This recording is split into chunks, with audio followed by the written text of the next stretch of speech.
How long have you been operating this bar here in Mile Gully? About 7 years now. I tell you it's a disaster. Heartbreaking and all those things, but what me I got to do? I just live with it. Kind of makes sense. Me go down in tears and anything. They kind of go help. When we told you about 5 minutes after 4, but it start burn before that. But they have 10 poker box in there, a monitor box here, a fridge I buy about 2 weeks ago. So it gone to 2 fan.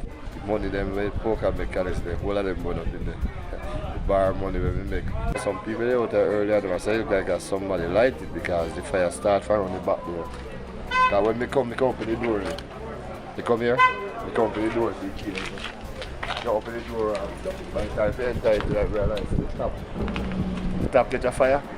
So by the time we go like that, we just come back out and the fire start reaching the side. That time you run back there, they been fire a long time. Just like go on easy go for some corner. Because you know, so you can't just jump at something like this. So you have to just wait till everything kind of calm down. You understand? And you know these things do happen, you understand? So we just go and watch and see what we want and they jump at, we jump at.